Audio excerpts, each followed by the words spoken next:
What's up, guys? I hope you're all doing well, and thank you so much for popping into my review for the original Tron.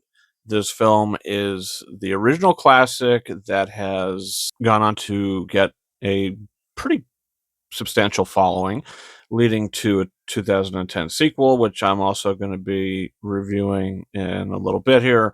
Tron Legacy, leading up to now the third film, Tron Ares. And I've never seen the original Tron. Even going into Tron Legacy, when I saw that back in 2010 in theaters, I didn't watch the original leading up to it.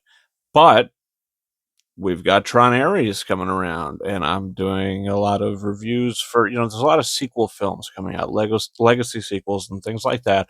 So I'm going ahead and reviewing, the previous film in said series. And Tron just felt like the one to continue that trend with. I think seeing this movie for the first time on 4K Blu-ray, I was lucky enough to get this from Amazon. I know they were extremely hard to find, and the thing came in great condition. So I was able to watch the film for the first time on this format. And I just want to say off the bat, this is a home run of a disc. I mean, the colors are so vibrant. The movie is visually arresting. It's 90 minutes long, and it's pure candy for your eyes. This movie is pure eye candy, even for the time period it came out in the early 80s. This film, some people would say it's dated. The effects in the film are dated.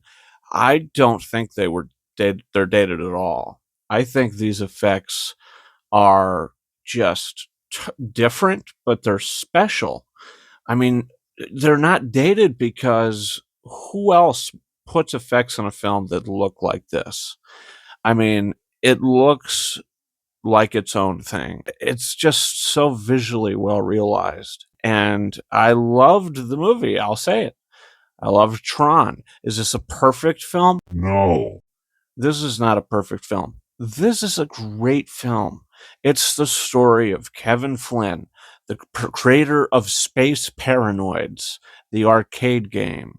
And when somebody else comes in to work for the company and takes the credit for all of his work, and Kevin Flynn gets canned, guess what happens? Flynn wants to he wants to get back. He wants to find a file, hack into the MCP, get the information he needs to take down the new big guy that stole all his concepts in video games. The guy who stole his job, stole his place.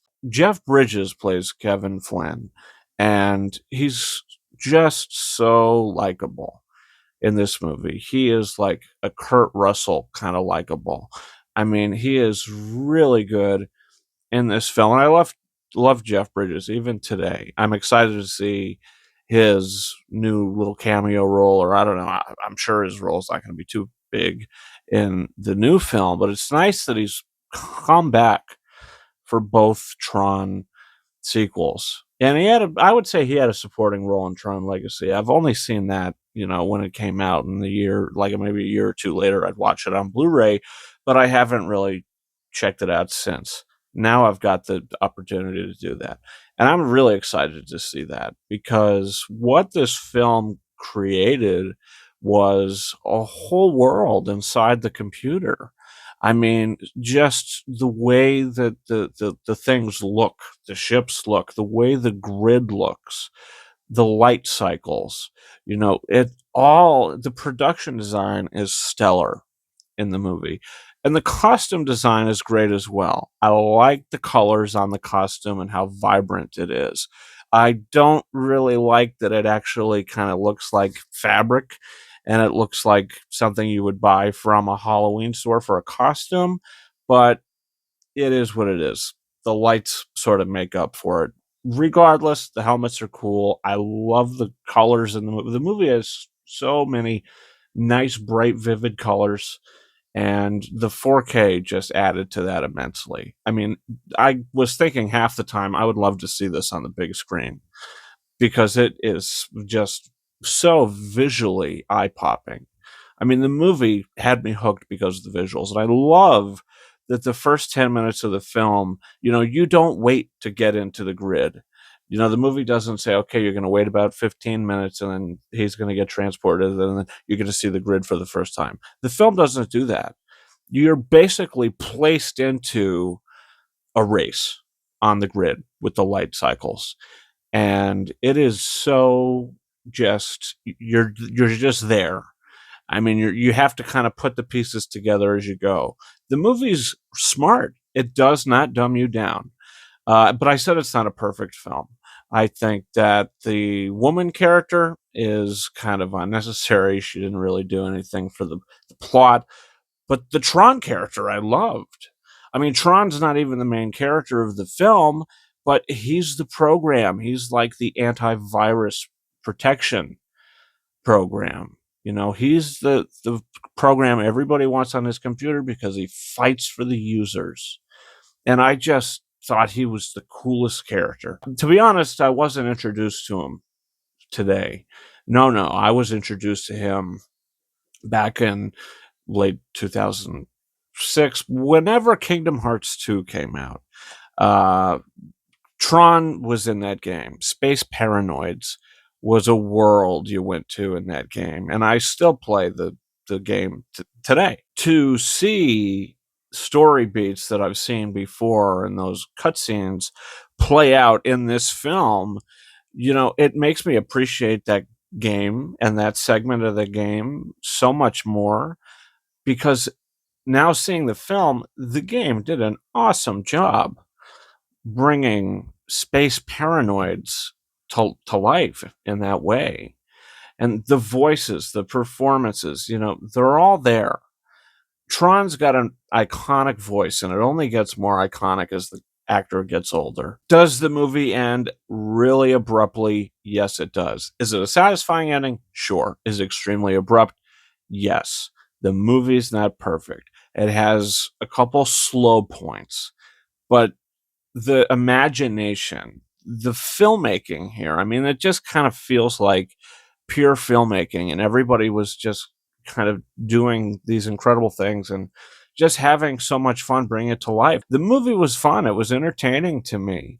This is like a popcorn flick. I really liked this movie a lot, and now I'm happy that I own it on a 4K Steelbook. And I'm going to give Tron a very strong 4 out of 5 stars. I think, sure, is some of the effects like, okay, that definitely looks like from its time. But honestly, these effects in this movie, for what the story is and how they're played into the film, I was into it. You know, I was into it. Is the Olympic Games that you kind of have to play as your punishment or you get derezzed, were those segments in the film very exciting for me? Not necessarily. But this was a home run of a film, and I'm sure it was when it came out. And yeah, I'm really excited to see Tron Legacy again. I don't have that 4K yet.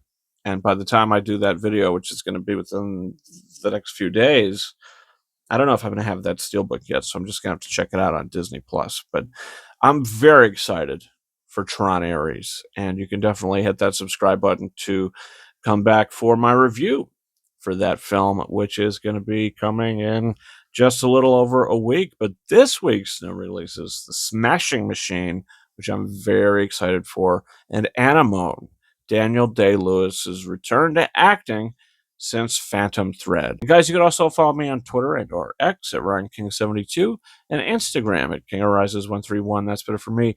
Thank you so much for watching my review for Tron. And until next time, over and out.